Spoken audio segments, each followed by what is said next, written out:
ગીર કેહરના વટસાચાને શિયાળ ભેળિયા શું સમજે? સિંહ ચટાળો એ જ સમજવો જે હોય ઉદારી મસ્તીમાં, ડાલા મથો ને 10 હથ્થો, મોઢે જબરી મૂછ અને 2.5 હાથનું પૂંછ. આજે પહોંચી ગયા સોરઠની એ ધરતી પર જેણે રાજ્યના સૌથી પહેલા મુખ્યમંત્રી આપ્યા, એટલે કે અમરેલી લોકસભા બેઠક પર. અહીંયા સાંસદને મળવું છે, નારણ કાછડિયા સાથે વાતચીત કરવી છે. એટલું જ નહીં, લોકો શું કહી રહ્યા છે, અહીંયાની જનતા શું કહી રહી છે નારણ કાછડિયાને લઈને, સાંસદે કરેલા કામને લઈને, એ પણ જાણવું છે.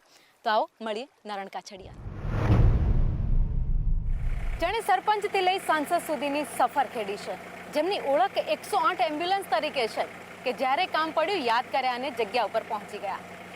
એવા અમરેલી લોકસભાના સાંસદ નારણ કાછડિયા અમારી સાથે છે. નારણભાઈ, આવો, ગાડીની સવારી કરો અમારી સાથે. નમસ્કાર. આજે તમારો વિસ્તાર જોવો છે, ચાલો બતાવી દઈએ, તમારો અમને અમારો વિસ્તાર બતાવી દઈએ. નારણભાઈએ ઘણી બધી વાર જાહેરમાં નિવેદન આપ્યા છે કામને લઈને, કામના દાવા પણ કર્યા છે. જોઈએ વિસ્તારમાં ફરીએ, કેટલા કામ થયા છે, બાકી રહી ગયા છે, એની વાત કરીએ. રાજનીતિમાં પણ ઘણી વાર ચર્ચામાં આવ્યા છે નિવેદનોને લઈને, એની પણ વાત કરીએ. નારણભાઈ, સવારીની શરૂઆત કરી છે. સૌથી પહેલાં તો 3 ટર્મ થઈ ગઈ, 15 વર્ષ જેટલો સમય આ લોકસભા સાંસદ તરીકે. અત્યાર સુધીમાં કયા એવા વિકાસના કામ નારણભાઈએ કર્યા અને નારણભાઈની નજરે વિકાસ કેટલો આ વિસ્તારમાં?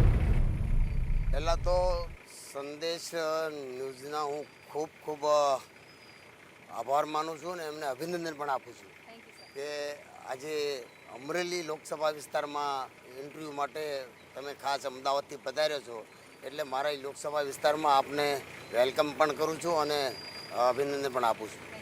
અને 75 વર્ષની આઝાદીમાં એ છેલ્લા 10 વર્ષમાં નરેન્દ્રભાઈના શાસનમાં આ વિસ્તાર અમરેલી લોકસભાની અંદર કામો કર્યા છે.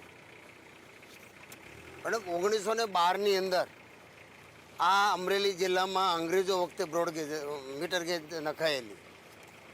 1912 આજે 2024, એટલે કે 112 વર્ષ પછી કોઈ રેલવેના પાટા બદલ્યા હોય અને કોઈ નવીનીકરણ થયું હોય તો એ નરેન્દ્રભાઈના શાસનમાં થયું છે.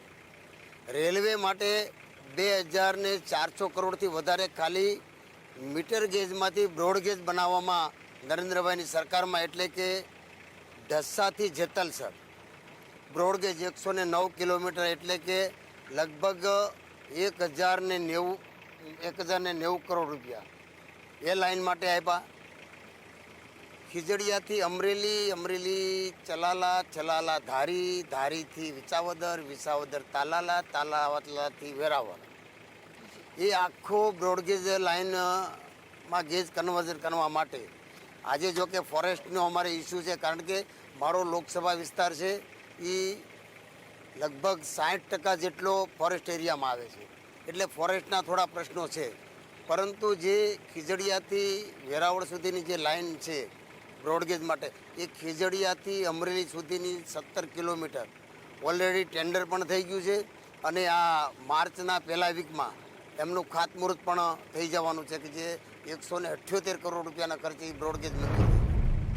નારણભાઈ, આગળ વધી રહ્યા છે, જે જંગલનો વિસ્તાર છે ત્યાં રસ્તા બનાવવાની ઘણીવાર જરૂરિયાતની માંગ બી ઉઠી છે લોકોની, તો એના માટે નારણભાઈએ શું કર્યું છે? ફોરેસ્ટ એરિયાની અંદર જે કોઈ રસ્તાઓ આવે છે, ખાસ કરીને જે ગામડાઓ અત્યારે ફોરેસ્ટની અંદર છે એના રસ્તાઓ ફોરેસ્ટની અંદરથી મંજૂરી લઈ અને એ રસ્તાઓનું ઓલરેડી કામ ચાલે છે. બાકી ખાસ કરીને તમને એક એક્ઝામ્પલ તરીકે મારો વિસ્તાર છે, ખાંભા તાલુકાનું જે ગામ છે એક, કે જે આજે આઝાદીના 75 વર્ષ પછી ત્યાં સ્કૂલ નહોતી, ત્યાં રોડ નહોતો, ત્યાં લાઇટ નહોતી. એ નરેન્દ્રભાઈના શાસન આવ્યા પછી રોડની કનેક્ટિવિટી પણ આજે થઈ ગઈ છે, લાઇટની કનેક્ટિવિટી પણ થઈ ગઈ છે, પીવાના પાણી માટેની પણ કનેક્ટિવિટી થઈ ગઈ છે. નારણભાઈ 3 ટર્મથી સાંસદ રહી ચૂક્યા છે, આ વખતે હવે કેટલી આશા છે? જો ભારતીય જનતા પાર્ટીની અંદર અમારું રાષ્ટ્રીય નેતૃત્વ જ નક્કી કરતું હોય છે. અમારે માટે તો ફક્ત કમળ એ જ અમારો ઉમેદવાર, અને કમળ લઈને જે કોઈ આવે એમને માટે અમારે કામ કરવાનું હોય. અમારી ઉમેદવારી કરવી, માગણી કરવી એક પાર્ટીની પ્રક્રિયા છે, પણ પાર્ટી જે કંઈ નામ આ ઉપરથી સિલેક્શન કરે એના માટે ભારતીય જનતા પાર્ટીનો કાર્યકર્તા બધા જ કમળ માટે કામ કરે છે, કોઈ વ્યક્તિ માટે કામ નથી. સેન્સ પ્રક્રિયા લેવાઈ અમરેલી જિલ્લામાં, એમાં અન્ય કેટલાક નામો પણ સામે આવ્યા, જેમ કે અહીંયાથી પરસોત્તમ રૂપાલા અથવા તો મનસુખ માંડવિયા કદાચ આ બેઠક ઉપરથી ચૂંટણી લડે એવી પૂરેપૂરી શક્યતાઓ છે. જો કદાચ આવું થાય છે તો નારણભાઈનો રોલ શું રહેશે? નારણભાઈનો રોલ એટલો જ રહે કે નારણભાઈ જે પોતાની ઇલેક્શનમાં કામ ન કરે એનાથી સવિશેષ કામ કરવું પડે. અને નારણભાઈ એક ભારતીય જનતા પાર્ટીનો કાર્યકર્તા છે, એટલે કાર્યકર્તા માટે તો કોઈ પણ વ્યક્તિ આવે, અને પરસોત્તમભાઈ રૂપાલા હોય, મનસુખભાઈ માંડવિયા હોય કે અન્ય કોઈ પણ દાવેદાર હોય, એ અમારા સિનિયર નેતાઓ છે, અને સિનિયર નેતાઓના માર્ગદર્શન નીચે તો અમે તૈયાર થયેલા છીએ. એટલે અમારે એમાં કોઈ પેલું કહેવાનું જ નથી કે કોઈ પણ વ્યક્તિ આવે, ભારતીય જનતા પાર્ટીનો નાનામાં નાનો કાર્યકર્તા આવે તો એના માટે અમારે કામ કરવાનું. તો નારણભાઈ કાછડિયા કહી રહ્યા છે કે પાર્ટી જેને પણ ટિકિટ આપે, હું નથી લડતો તો કોઈ અન્ય પાર્ટીનો જે પણ નેતા છે એ જો આ બેઠક પરથી લડે છે તો હું પૂરેપૂરો જીતાડવા માટે કમળ જ લડે છે. અમારે ત્યાં કમળ જ લડે છે. એટલે કે જે પણ કાર્યકર્તા દાવેદાર જે આ બેઠક ઉપરથી ઉતરે છે મેદાને અને ચૂંટણી લડે છે તો હું એને જીતાડવા માટે પૂરેપૂરો પ્રયત્ન કરીશ. ચલો આગળ વધીએ, આગળ પણ વાત કરીએ નારણ કાછડિયા સાથે. તો નારણભાઈ સાથે વાત કરતા કરતા અમરેલી જિલ્લા વિસ્તારમાં ફરી રહ્યા છે. નારણભાઈ, જિલ્લા ગુજરાતના વાત કરીએ તો 33 જિલ્લામાં ગુજરાતના અમરેલી જિલ્લામાં ક્યાંક વિકાસ થોડો ઓછો થયો એવું લાગે છે, એનું કારણ તમે શું માનો છો? મેડમ, અમરેલી જિલ્લામાં ખેતી આધારિત જિલ્લો છે આખો. અહીંયા મોટાભાગનું ઉત્પાદન કોટન અને મૂંગફલી, આ બે વસ્તુનું છે. અત્યાર સુધીમાં જો તમને વાત કરીએ તો અમરેલી જિલ્લાની અંદર નેશનલ હાઈવે નહોતો. નરેન્દ્રભાઈ આવ્યા પછી અમરેલી જિલ્લાને 11,000 કરોડ રૂપિયાના નેશનલ હાઈવેના કામો મળ્યા છે. આજે તમે જુઓ તો સોમનાથથી ઉના, ઉનાથી જાફરાબાદ, જાફરાબાદ રાજુલા, મહુવા, તળાજા, ભાવનગર અને Dholera 254 kilometre RCC road 4,800 crore રૂપિયાનો ઓલરેડી કમ્પ્લીટ થઈ ગયો છે. કે જે આરસીસી રોડ ક્યારેય કે વર્ષોની લોકોની આઝાદી પછી એટલા બધા લોકો પરેશાન ને હેરાન થતા હતા એ નરેન્દ્રભાઈના શાસનમાં આ કામ પૂર્ણ થયું. તમે બધી જ વાત કરી, એમાં પ્રધાનમંત્રી નરેન્દ્ર મોદીનું નામ લીધું કે પ્રધાનમંત્રીના શાસનમાં આટલા કામ થયા. એમાં નારણભાઈનું ખાસ યોગદાન શું છે? નારણભાઈનું પ્રધાનમંત્રી નરેન્દ્રભાઈની સરકાર હતી એટલે આ નારણભાઈ લઈ આવી શક્યા. બાકી નરેન્દ્રભાઈની સરકાર ન હોય તો હજી પણ નારણભાઈ ન લઈ આવી શકે. પણ નારણભાઈ, હજુ પણ કેટલાક વિસ્તાર એવા છે કે જેને વિકસાવવાની હજુ જરૂર છે. વિસ્તાર, હું મારી લોકસભાની વાત કરું છું કે આજે મારી લોકસભાની અંદર આજે એરપોર્ટની હું વાત કરું તો આજે જે એરપોર્ટનો રનવે જોઈએ એ 1295 મીટર છે, એમની પહોળાઈ 195 મીટર છે. બરાબર, આજે નાની ફ્લાઇટો મારે ત્યાં ઉતરે છે, મોટી ફ્લાઇટ ઉતરી નથી શકતી. તો આ નરેન્દ્રભાઈની સરકાર હતી એટલે મને આજે 2500 મીટરનો રનવે મળી ગયો, મંજૂર થઈ ગયો, અને આવનારા સમયમાં મોટા પ્લેન અમરેલીમાં ઉતરશે. રેલ કનેક્ટિવિટી, રોડ કનેક્ટિવિટી અને એર કનેક્ટિવિટી, આ ત્રણ કનેક્ટિવિટી અમરેલીમાં આવનારા થોડા સમયમાં તૈયાર થઈ જશે. કારણ કે નરેન્દ્રભાઈના શાસનની અંદર જે રસ્તાઓ, કારણ કે નેશનલ હાઈવે જે છે એમાં એક નેશનલ હાઈવેની ખાલી મહુવાથી જેતપુર સુધીની હું તમને વાત કરું તો કમસે કમ 1300 જેટલા સર્વે નંબર આવે છે. 1300 ખેડૂતોના સર્વે નંબર આવે છે, 1300 કરતાં પણ વધારે. હવે આ બધા જ ખેડૂતોની લેન્ડ એક્વિઝન કરવાની, એની જમીનનો સર્વે કરવાનો, એ જમીનને પાછી આપણે એક્વાયર કરવાની, આ બધી પ્રક્રિયામાંથી પસાર થવામાં વાર લાગે. ત્યારે મારી સિવાયનો કોઈ પણ એમપી આવશે અથવા તો મને પાર્ટી રિપીટ કરશે તો આ કામો પરિપૂર્ણ થવાના. અને અમરેલી એ ટોપ ઉપર હશે કે અમરેલીમાં આવનારો સમય, કારણ કે જે ગુજરાતનો 1640 કિલોમીટરનો દરિયા કિનારો છે એમાંથી વધારેમાં વધારે મારો વિસ્તાર દરિયા કિનારામાં આવે છે, ઠેઠ જાફરાબાદથી લઈને મહુવા સુધી. તો એની ઉપર આજે જે મોદી સાહેબનું જે વિઝન છે, જે જલ કનેક્ટિવિટીથી પણ આગળ વધવાનું, તો એ પણ આજે કાર્ય કે આપણે રાજુલાની અંદર, જાફરાબાદની અંદર 2-3 જેટી છે ને અત્યારે પણ 2-3 જેટીનું કામ થઈ રહ્યું છે. તો આવનારા સમયમાં ઇમ્પોર્ટ એક્સપોર્ટ અને ફોરેનની આખી કનેક્ટિવિટી આ જિલ્લામાંથી થવાની છે, એમાં કોઈ શંકા નથી. કોન્ફિડન્સ તો પૂરેપૂરો છે કે પૂરો confidence આ બેઠક ઉપર ભાજપ જીતે છે, પણ ભાજપ જીતે છે નહીં, ભાજપ 400થી વધારે સીટ લઈને આવે છે. 370 સીટ ઓનલી બીજેપી આવે છે, ઓનલી બીજેપી. તો નારણભાઈને આ બેઠક પરથી ચૂંટણી લડવાની ઈચ્છા તો છે જ. નહીં, મારી ઈચ્છા નથી. મારી ઈચ્છા હોય કે ન હોય, મારી ઈચ્છા તો પાર્ટીની ઈચ્છા એ મારી ઈચ્છા હોય. પાર્ટીથી અમારામાં એક જ છે કે વ્યક્તિ સે બડા દલ ઓર દલ સે બડા દેશ.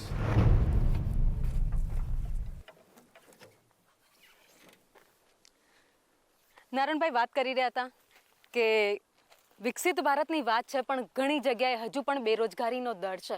ઘણા યુવાનો છે જેની હજી ભરતી બાકી છે, ઉમેદવારો રાહ જોઈને બેઠા છે, ભણેલા છે તેમ છતાં પણ નોકરી નથી મળતી. આવા અનેક વિસ્તાર છે, એમાં અમરેલી જિલ્લો પણ આવી ગયો.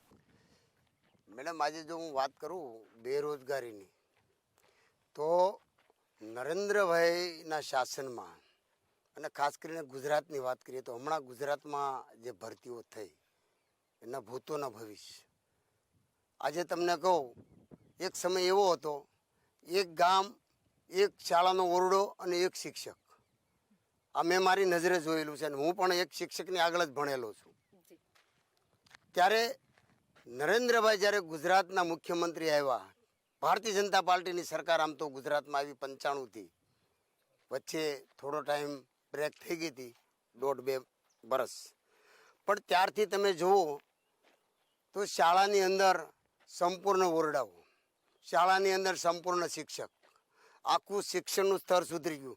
શાળાની અંદર પીવાનું પાણી હોય, શાળાની અંદર કોમ્પ્યુટર હોય, શાળાની અંદર લાઇટ હોય, શાળાની અંદર ટોયલેટ હોય, શાળાની અંદર પૂરા વર્ગખંડ હોય, શાળાની અંદર પૂરતા શિક્ષકો હોય. આજે કોઈ એવું ગામ નથી કે જ્યાં અમારી આગળ એવી ફરિયાદ આવે કે ભાઈ અમારી આગળ આ સ્કૂલ નથી. બાકી તો રોજગારીની જો વાત કરીએ તો આજે કેન્દ્ર સરકારની વિશ્વકર્મા યોજના છે.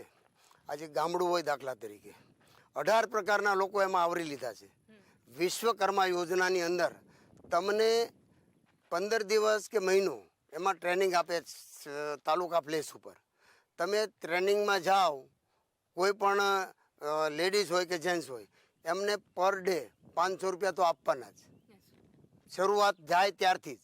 પછી 15 દિવસ ટ્રેનિંગ લીધા પછી એમને 15,000 રૂપિયા જે કંઈ વ્યવસાય કરવો હોય એની કીટ આપવાની, એના એકાઉન્ટમાં બેંકમાં જમા થાય. પછી એમને લોન, પૈસા ન હોય તો કેવી રીતે કામ કરી શકે, તો એને શરૂઆતમાં 1 લાખ રૂપિયાની લોન આપવાની, ફક્ત 4% વ્યાજમાં. ફક્ત એને એ લોન પછી એને આગળ વધવું હોય તો 2 લાખની આપવાની, પછી ધીમે ધીમે એને આગળ વધવું હોય તો 3 લાખની લોન આપવાની. નારણભાઈ દાવો કરી રહ્યા છે કે મારા મત વિસ્તારમાં લોકસભા બેઠકમાં જેટલી પણ જ્યાં જરૂર પડી લોકોને ત્યાં સુધી મેં સરકારી જેટલી પણ યોજનાઓ છે એ એમના સુધી તાત્કાલિક પહોંચાડવા માટે કામ કર્યું છે, સરકારમાં રજૂઆત પણ કરી છે. જ્યાં રોજગારી આપવાના પ્રશ્નો હતા એ પણ મેં મહદઅંશે સોલ્વ કરવાના પ્રયત્ન કર્યા છે. પરંતુ નારણભાઈ, ઘરનું ઘર આપવાની વાત હંમેશા પ્રધાનમંત્રી નરેન્દ્ર મોદી કરતા આવ્યા છે સ્ટેજ પરથી. તો તમારા મત વિસ્તારમાં લોકસભા બેઠકમાં અત્યાર સુધીમાં કેટલા લોકોને ઘરનું ઘર મળ્યું? મેડમ, પીએમ આવાસ યોજના એ લોકો, કોઈ પણ વ્યક્તિ હોય, અમીર હોય કે ગરીબ હોય, પણ પોતાનું ઘર બને એની અનેક પ્રકારની એમની બાળકોને પોતાનું ઘર આપવા માટેની માતા પિતાની તીવ્રતા હોય. ત્યારે મોદી સાહેબે આખા દેશમાં 4 કરોડ મકાન બનાવ્યા પીએમ આવાસ યોજના, અને હજી શરૂ જ છે. હજી પણ 3 કરોડથી વધારે મકાન બનાવવાનો લક્ષ્યાંક ચાલે છે. 4 કરોડ તો ઓલરેડી બનાવીને એમને લોકોને આપી દીધા છે. ત્યારે મારા વિસ્તારની જો વાત કરું, અમરેલી લોકસભામાં, તો આજે 78,000 મકાન પીએમ આવાસ યોજનાના બની ચૂક્યા છે અને લોકોને સોંપાઈ પણ ગયા છે. અને આજે ઘણા મકાનના કામ ચાલુ છે. તો જે લોકો પીપીએલની અંદર હોય, 0 થી 16ના સ્કોરમાં આવતા હોય, અને કોઈ પણ માણસ એમની માગણી કરે અને જો એમને લાભ ન મળ્યો હોય ક્યારેય પણ મકાનનો, તો એમને 100% ઓન ધી સ્પોટ મકાન મંજૂર થાય છે. એ હું જવાબદારી લઉં છું. આ સાથે જ અમરેલી જિલ્લામાં ઘણી જ જગ્યાએ પાણીનો પ્રશ્ન પહેલાથી સાંભળવા મળ્યો છે કે લોકો સુધી હજી પાણી નથી પહોંચી રહ્યું. આજના દિવસમાં પણ આ જ છે, તો અત્યાર સુધી કેમ એનું સોલ્યુશન ના આવ્યું? મેડમ, અમરેલી જિલ્લો એટલે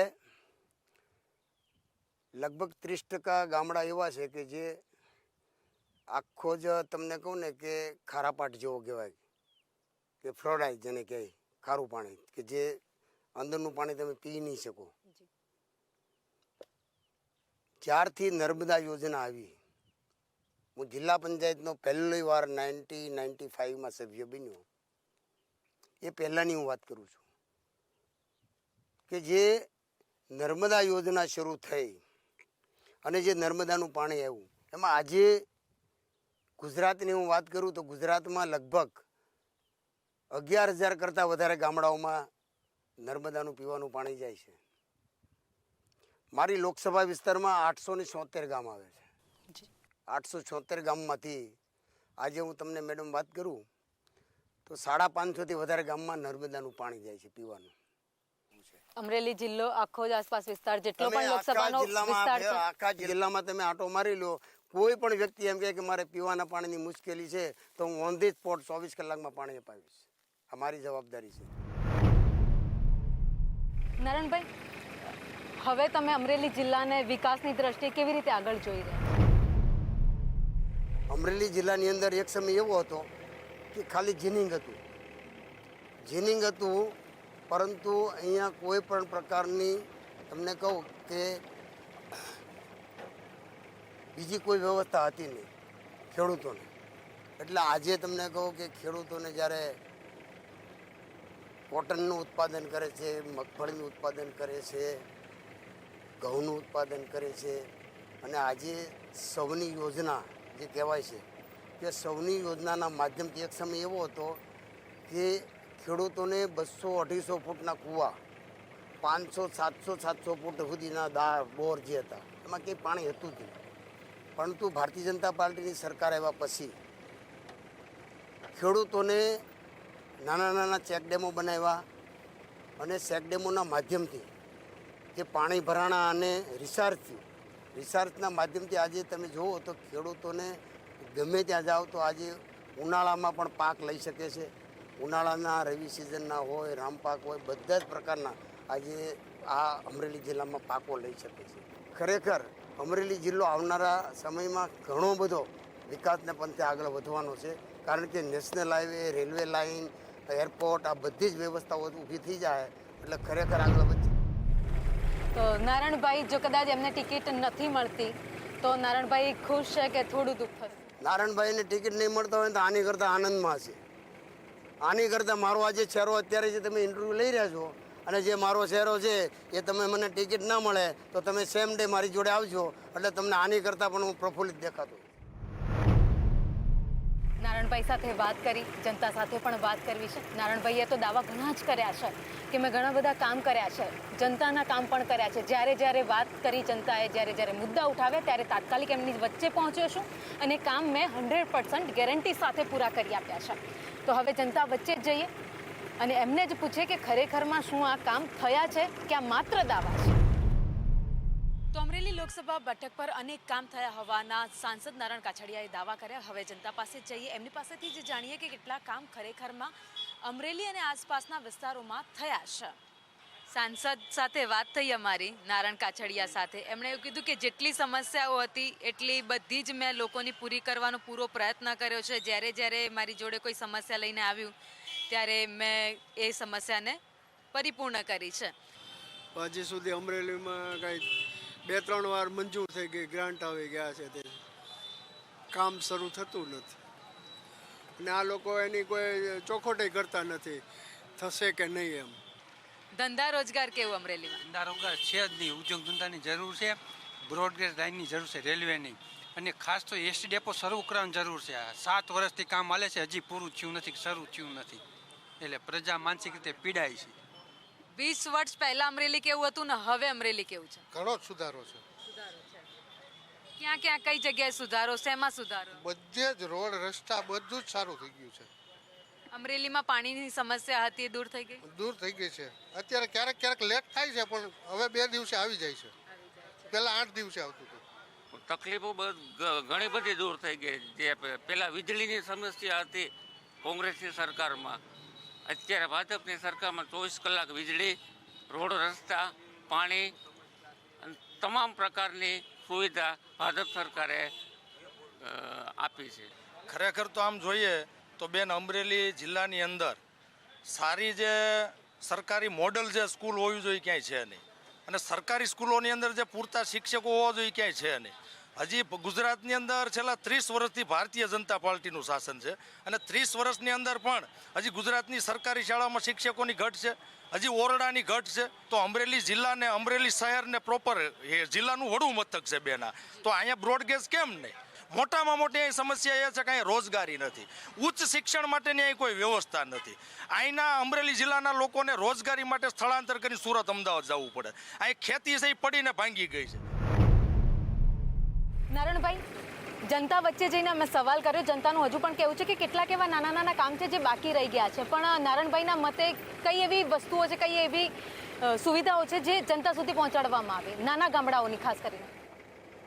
પાસપોર્ટ ઓફિસ જે મુંબઈ હતી, મુંબઈથી અમદાવાદ, અમદાવાદથી રાજકોટ, આજે અમરેલીમાં પ્રસ્થાપિત થઈ ગઈ. સુષ્મા સ્વરાજજી આપણા વિદેશ મંત્રી હતા અને ઓન ધી સ્પોટ મંજૂરી આપી. આજે અમરેલીમાં પાસપોર્ટ ઓફિસ છે.